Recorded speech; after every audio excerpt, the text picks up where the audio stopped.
Imagine owning a piece of land that belongs to you right now. But the moment February starts, it is handed over to another country. No money changes hands. No war is fought. Just a simple change on the calendar. Right between France and Spain, there is a tiny, empty island called Pheasant Island. It is smaller than 2 football fields, and everyday people are not allowed to go there. Yet, it is shared by 2 powerful countries through a very old and special agreement. For 6 months of the year, it belongs to France. For the other 6 months, the Spanish flag goes up, and it belongs to Spain.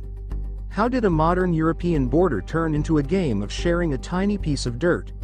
What kind of dark and bloody history forced 2 empires to share an island no bigger than a field?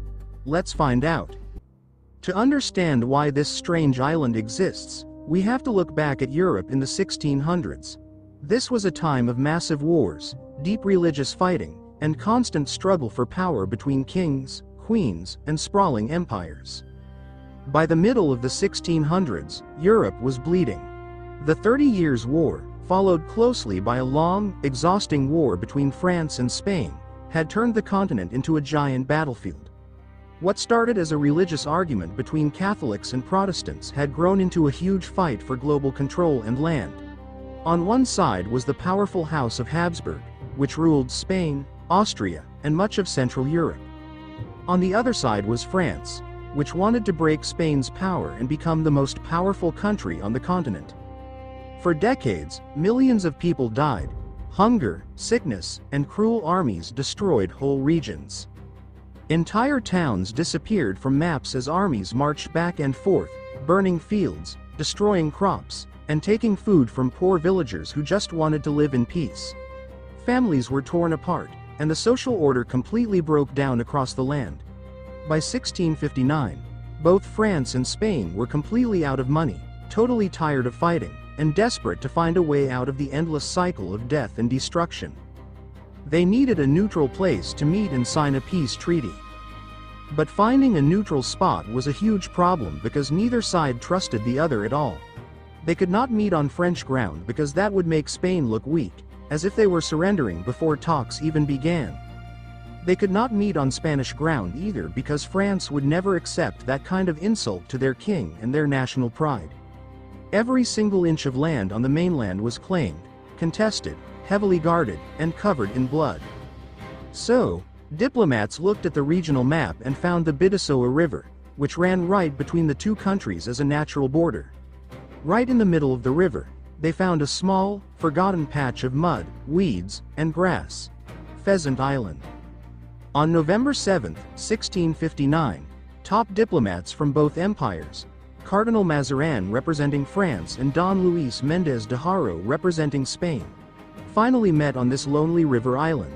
After months of hard talks, arguments, and compromises, they wrote down a historic agreement called the Treaty of the Pyrenees. The talks were full of tension and strict rules. Every little detail mattered. Where they sat, how many guards they brought, who walked into the room first, and how papers were handed over were treated as matters of major national pride.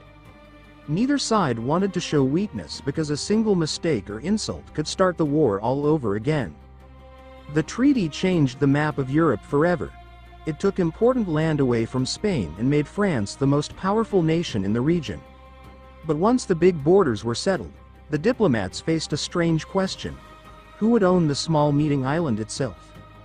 Instead of cutting the tiny 1.6-acre rock down the middle, which would have caused endless arguments over borders and water rights, they decided on something brand new. They made a shared agreement. The island would belong equally to both countries, right down to the last inch. To make sure the peace lasted and families stayed tied together, the treaty arranged a major royal marriage.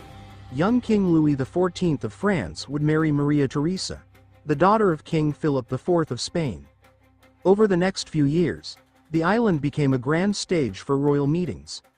French kings met their Spanish brides right there, trading princesses across state lines like royal gifts, while huge crowds watched from both sides of the river with great excitement and cheers.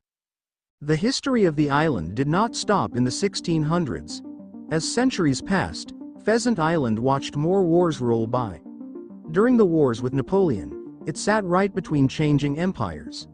Later, during the world wars of the 20th century, while total destruction happened all over Europe, this little patch of river grass stayed quiet, protected by its 300-year-old law.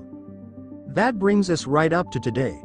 You might think that modern open borders in Europe, the European Union, and easy travel would have erased this weird rule by now. But you would be wrong. Pheasant Island is still totally closed to the public. If you try to take a boat out to visit it today, police boats from both countries will stop you right away. The island looks wild and overgrown, with only a tall stone monument built in the 19th century to remember the old peace treaty. Even today, the sharing of the island happens with clockwork military precision. On February 1st of every year, ownership changes. Control goes over to the Spanish Naval Command in San Sebastián. Then, on August 1st, workers from the French town of Hendaye row across the water, clean up the plants, update the official legal records, and take charge for the next 6 months.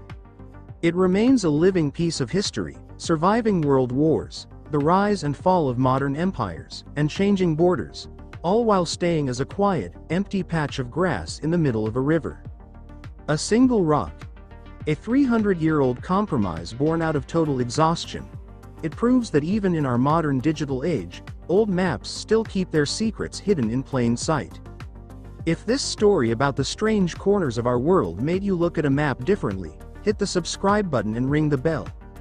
We explore hidden secrets like this every single week. Now, I want to hear from you in the comments below. If you could legally own any tiny, abandoned island on Earth, where would it be, and what would you do with it? Drop your thoughts below. I read and reply to every single comment. Thanks for watching, stay curious, and I will see you in the next video.